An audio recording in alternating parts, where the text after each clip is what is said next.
in for? I'll show you. What are you in?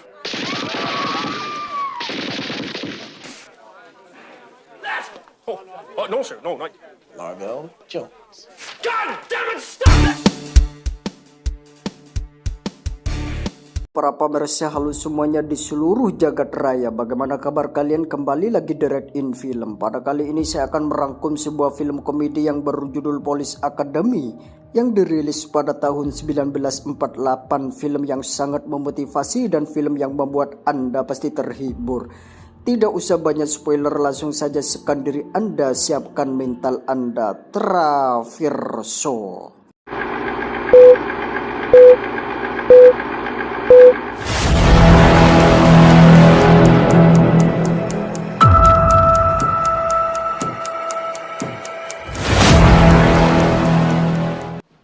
Please don't go. I love you. I don't want to see you get hurt. Diawali dengan sepasang suami yang bekerja di sebuah kantor dan memiliki keahlian khusus yang tidak lain keahliannya ceroboh, di mana diperlihatkan sang istri mencegah suaminya jika sang suami menjadi seorang polisi. Pria itu bernama Douglas. Sang istri melarang sang suami jika suami menjadi anggota polisi, akan tetapi si Douglas yang cita-citanya dari kecil ingin menjadi seorang polisi, namun dirinya tetap berangkat meskipun istrinya melarang dengan cara yang cukup ekstrim.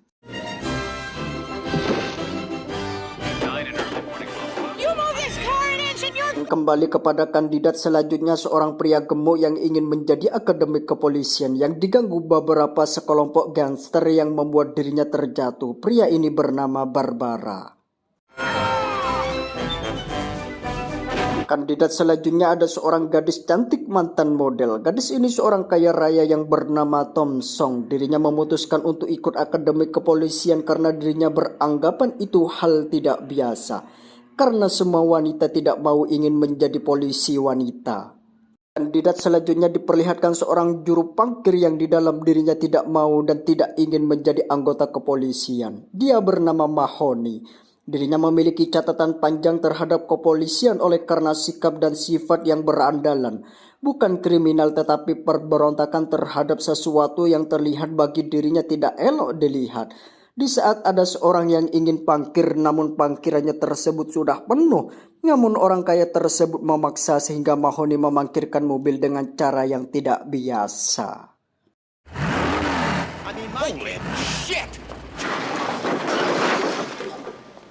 Kejadian insiden tadi, Mahoney lagi-lagi berurusan dengan kepolisian dan menambah daftar panjang dirinya di catatan kepolisian. Dan di situ dirinya bertemu dengan seorang pemuda bermasalah yang mempunyai keahlian khusus yang tidak lain dubbing. Dia bernama Jeans, seorang pemuda yang bisa mengimpersonik semua suara termasuk suara tembakan yang membuat semua orang yang di kantor polisi panik dibuatnya.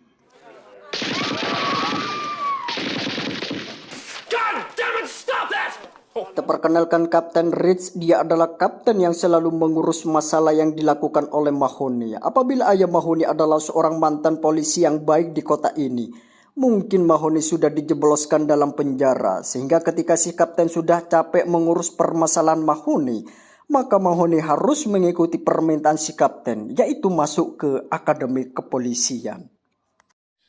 Oh, they can throw you out. Ada satu kandidat terakhir, dia bernama Ted Cleberry. Dari sekian banyak yang saya katakan, ada satu calon kandidat yang sangat brutal. Dirinya berprofesi sebagai security dan berambisi menjadi anggota pasukan khusus di medan perang yang sesungguhnya, sehingga dirinya beranggapan sesuatu yang biasa dianggap berlebihan di saat teman-temannya kerjanya membuat sebuah kejutan.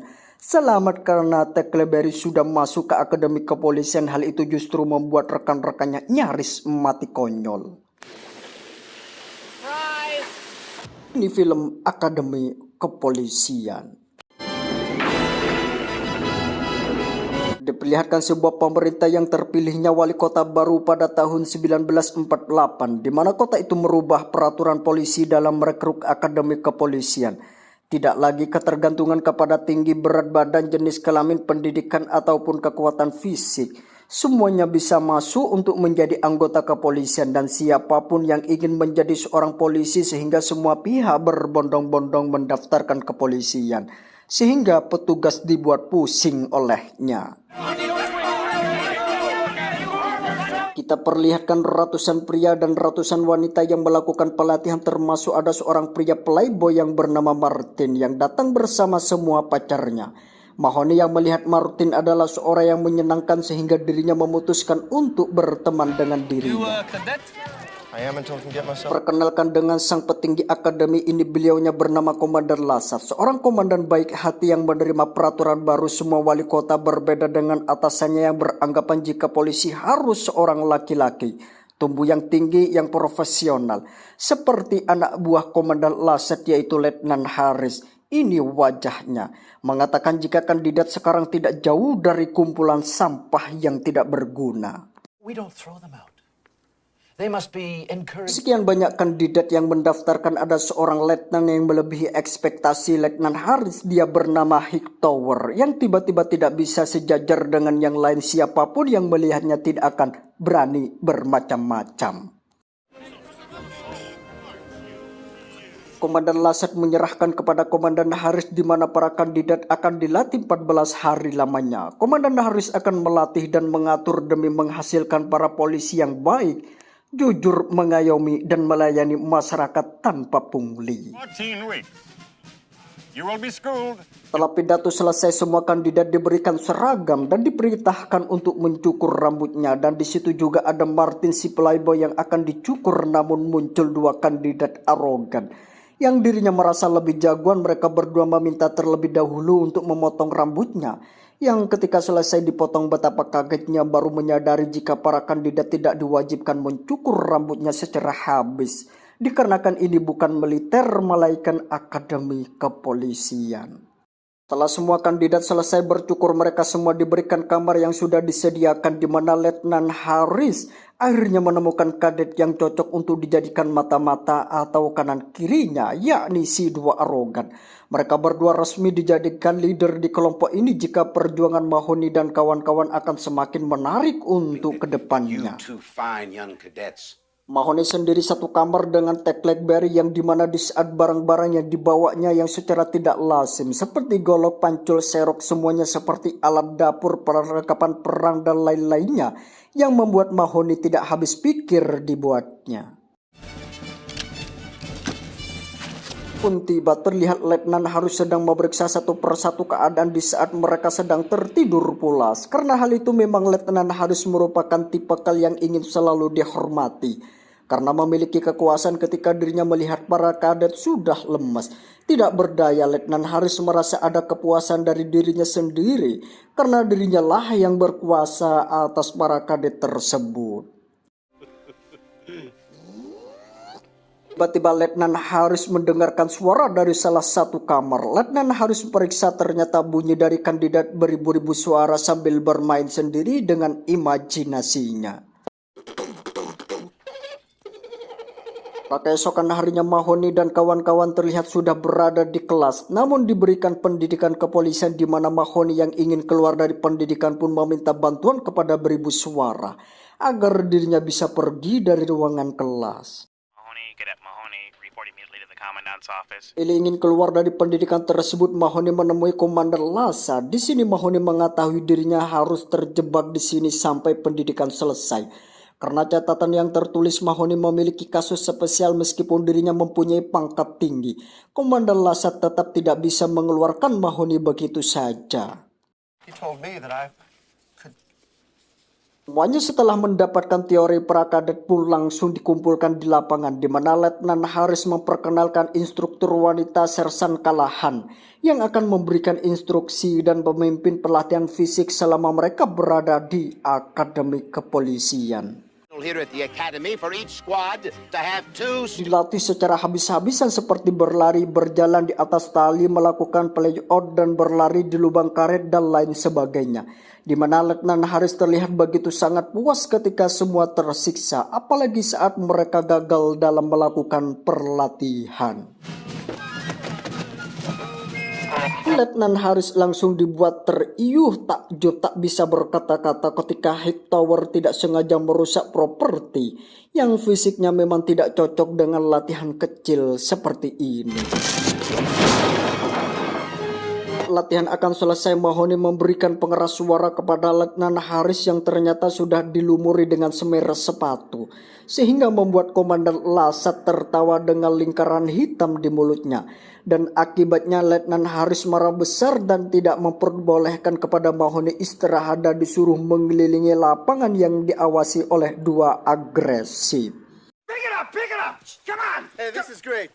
Selain kita diperlihatkan si playboy yang menyamar jadi wanita yang mereka tanpa sadari Sersan Kalahan mengetahui hal itu dan memilih membiarkan sementara. Harinya para kadet sedang melakukan latihan menembak dan diperlihatkan Tackleberry yang gila dalam membawa senjata. Sudah menunggu lama untuk hari ini ketika para kadet menembak papan target dengan pistol disediakan. Tackleberry justru menghancurkan papan sasaran dengan menembak menggunakan sniper sendiri yang dibawa dari rumahnya. Where did you get this gun? Setelah selesai latihan menembak, para kadet melakukan latihan selanjutnya, yaitu latihan bela diri yang langsung dipimpin oleh Sesar Kalahan. Di mana di saat semua orang menolak untuk maju, Barbara yang polos pun rela menjadi sukarelawan untuk dijadikan samsak oleh Sersan Kalahan. Namun secara tiba-tiba Mahoni dipanggil ke kantor Letnan Haris untuk ditanyai mengenai keseriusannya di akademi ini. Dikarenakan jika Mahoni terus berulah dan tidak ingin berada di sini, maka beliau meminta kepada Mahoni untuk menelpon Kapten Reed, sahabat ayahnya di kantor, supaya dirinya dikeluarkan dari akademi kepolisian. Terungkap sebuah fakta, Letnan Haris sengaja menyiksa Mahoni supaya dirinya tidak betah di akademi dengan menyuruh dua sang brutal untuk menghukumnya hujan lebat dengan kaos kaki di depan muka Mahoni. Akademi kepolisian akan menyambut hari libur dan Letnan Haris mendengarkan kabar bahwa Mahoni dan kawan-kawan akan mengadakan sebuah pesta di akhir pekan di mana dua brutal disuruh mencari lokasi dan meminta untuk ikut menjadi seorang mata-mata di dalam pesta tersebut. Tal mendatangi Barbara dan menginterogasi bahwa Mahoni akan mau kemana. Namun pergi ke pesta yang ketika bertanya kepada Mahoni, Barbara yang polos pun mengatakan jika dirinya disuruh oleh seorang untuk menanyakan lokasi, sehingga Mahoni memberikan lokasi palsu yang akan didatangi oleh dua brutal. Some people want to know. Terkejutnya ketika sang brutal mendatangi sebuah klub malam yang dimana di dalamnya berisi para sekelompok yang berkumis dan bertubuh besar, sehingga mereka berdua harus terjebak di sana sementara Mahoni dan kawan-kawan sedang bersenang-senang di luar tanpa diduga. Populasi para akademi diberikan sebuah senjata shotgun dan dilatih di saat mereka berada di situasi berbahaya, di mana para akademi melakukan secara normal. Namun Tackleberry yang sudah sangat berambisi dari tadi dan hari ini pun membuat brutal dengan tidak mengikuti aturan dan berimprovisasi kepada dirinya sendiri, seolah-olah situasi itu membahayakan bagi dirinya. Pun tiba, si playboy beraksi kembali seperti biasa. Dirinya menyamar menjadi seorang perempuan yang pada kali ini si playboy tidak bisa berkelit kembali. Ketika Sersan Kalahan mempergokinya dan menyuruh masuk ke dalam dan menyelesaikan permasalahan ini berdua. Namun si playboy terkejut, sang playboy yang dikira akan dihukum, melainkan diberikan hukuman yang lebih enak hingga pagi hari. Harus beranggapan remeh kepada para akademi kembali kena mental di saat mendapatkan Hightower lagi-lagi merusak properti yang tidak sengaja, di mana hal ini membuktikan jika para kadet ini memiliki sebuah kemampuan dari semua tidak bisa dianggap remeh. Itu kita diperlihatkan dalam dua brutal yang masih belum terima, yaitu sebuah prank oleh Mahoni kemarin, sehingga para dua brutal mendapatkan masalah dengan sengaja menyewa wanita barbar. Mahoni pun terkejut di saat wanita barbar sudah berada di kamarnya dan sadar bahwa ini adalah ulah para dua brutal, dan Mahoni pun mencoba mengusirnya. Akan tetapi karena terlalu banyak orang yang akan diadakan seminar yang dipimpin Komandan Lasat, di mana Mahoni menyuruh kepada wanita barbar untuk bersembunyi tepat di bawah mimbar. Dan dikarenakan wanita terus bertanya siapa yang harus dilayani, bahwa customer akan datang sebentar lagi. Stimulating. Seminar sudah dimulai, si wanita barbar berinisiatif membuka resleting celana yang ada di depannya, yakni celana komandan, di mana beliau merasa tersiksa di saat sambil berpidato karena barangnya dibersihkan secara sensitif. Oh my God, I wouldn't believe it. Semua akademi lulus dalam pelatihan, maka pelatihan terakhir akan dilanjutkan di lapangan, yaitu medan sesungguhnya. Mahoni pun diajak berkendaraan bersama Letnan Harris yang ketika di tengah jalan diminta untuk turun dan berlari mengikuti mobil tersebut. Sampainya di tengah-tengah kota, Letnan Harris terjebak macet dan tiba-tiba dirinya turun, di mana sebagai seorang letnan kepolisian meminjam sebuah motor untuk mencari penyebab macet, di mana beliau benar-benar mengalami pengalaman yang ketika dirinya harus terlempar dari motor dan mendarat tepat di lubang anus seekor kuda. Harris pun bertanya apakah ada yang mengetahui insiden kemarin tersebut, di mana Letnan Harris cukup lega dengan jawaban Mahoni, karena jika semua orang mengetahui maka hal itu akan menjadi paling memalukan dalam sejarah dalam hidupnya. Malam harinya Hiktowar pun menemui Mahoni tentang latihan mengemudi yang bentar lagi diadakan, di mana Hiktowar dengan jujur mengatakan jika dirinya tidak pernah mengemudi sekalipun, sehingga dirinya memohon dengan sangat jika Mahoni mau mengajarinya cara mengendarai mobil. Cerita Mahoni pun mengajari cara mengendari mobil yang karena ukurannya terlalu tinggi, Hiktowar pun mencoba mengeluarkan semua kursi agar dirinya bisa masuk ke dalam. Dan terjadi insiden kecil jika dirinya tidak sengaja menabrak mobil yang ada di depannya, di mana pengendara mengatakan maki-maki dengan kata-kata yang luar biasa yang sangat membelongok dan merasa percaya diri ketika dirinya melihat orang itu secara tiba-tiba. Bantuan Mahoni, Hiktowar pun akhirnya lulus ujian mengemudi dengan nilai lumayan bagus.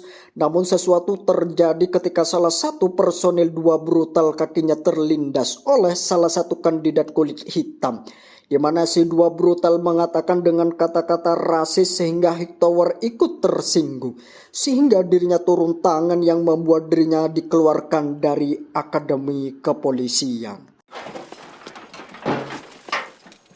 Mahoni dan kawan-kawan akan memasuki tahap magang, di mana mereka semua akan ikut berpatroli, akan ditemani dengan para seniornya dan salah satu juga si Douglas yang tidak sengaja membuang apel busuk tepat di kepala perandalan dan mengira sang berandalan yang melakukan, sehingga terjadilah sebuah kekacauan besar hanya gara-gara tindakan yang dilakukan oleh si Douglas. Itu semua para kadet diturunkan karena polisi setempat kekurangan personil untuk memberhentikan tawaran tersebut, di mana seorang Tech Blackberry sudah siap siaga dan nambah lebih bersemangat dari biasanya dan akan membabi buta kepada para perusuh tersebut. Letnan Harris akan memimpin aksi ini dan mendampingi langsung para kadet, di mana Letnan sudah melakukan kesalahan dengan turun di tempat di zona merah yang sangat dekat dengan terjadinya lokasi kerusuhan. Padahal tugas mereka hanya memblokir sebuah jalan, bukan menghadapi langsung para perusuh, sehingga Mahoni dan kawan-kawan dibuat panik dan lari ketakutan semua muncul dengan jumlah yang begitu sangat tidak terhitung. Komandan Lasak sendiri turun tangan untuk melihat keadaan di lokasi karena dirinya sudah mengira bahwa lokasi tidak sesulit ini. Saat itulah Mahoni dan kawan-kawan langsung masuk ke dalam mobil beliau dan disusul dengan perusuh yang mencoba dan menyuruh mereka untuk keluar dari sana. Akan tetapi secara tiba-tiba suara tembakan dari mulut beribu-ribu suara membuat mereka ketakutan. Terdengar oleh Hiktowar yang sudah kembali sebagai profesi penjual bunga, melihat situasi di luar yang sedang kacau, dan dia pun hanya ingin melihat-lihat dan tanpa ingin melakukan aksinya. Kali kepada Barbara yang sekian berlari beribu-ribu kaki dan akhirnya dirinya bertemu dengan sekelompok geng yang pernah mengganggu dirinya di awal adegan. Sedikit ragu dan tidak percaya diri, Barbara memerintahkan kepada mereka untuk mengembalikan barang-barang tersebut, di mana Barbara akan disakiti secara tiba-tiba. Barbara dengan lantang dan memarahi mereka dengan tegas memerintahkan kepada mereka untuk mengembalikan barang tersebut. Tapi faktanya barang-barang bukanlah barang curian melainkan barang milik mereka. Emang sengaja mereka bawa untuk diamankan. Diperlihatkan dua brutal yang merasa dirinya sok jago kepada para preman yang sedang terkurung di balik kawat pembatas. Apabila pintunya terbuka, maka ketua seorang preman pun mengambil pistol dua pemberontak dan menyuruh pergi ke tempat lain. Dan di situ juga ada Letnan Haris yang tiba-tiba harus disandra oleh si ketua preman. Tembak-menembak antara preman dan akademi kepolisian di saat kadet kepolisian tidak bisa berkutik. Di saat si preman memiliki sandra, sehingga Mahoni mencoba mencari kesempatan untuk menyelamatkan Letnan Haris. Alih-alih menjadi pahlawan sehingga Mahoni tertangkap oleh si preman, yang membuat si preman memiliki dua sandera dan membuat dirinya menjadi lebih leluasa. Seperti keadaan itu muncullah Hightower yang datang sebagai warga biasa yang berpura-pura mendukung tindakan sikap preman, akan tetapi setelah momen itu selesai, Ted Blackberry muncul yang sebagai ahli dan dirinya merasa kecewa karena dirinya ditugaskan di titik lain, sehingga membuat dirinya sangat amat kecewa yang melewati momen-momen yang ditunggu-tunggu yang tidak lain menjadi miliknya. Berkat keberanian dan jiwa kepahlawanannya, sehingga para kandidat kepolisian yang mendapatkan medali penghargaan yang membuat Letnan Haris sedikit kecewa. Meski memang tanpa bantuan mereka berdua dirinya mungkin sudah berada di alam sana.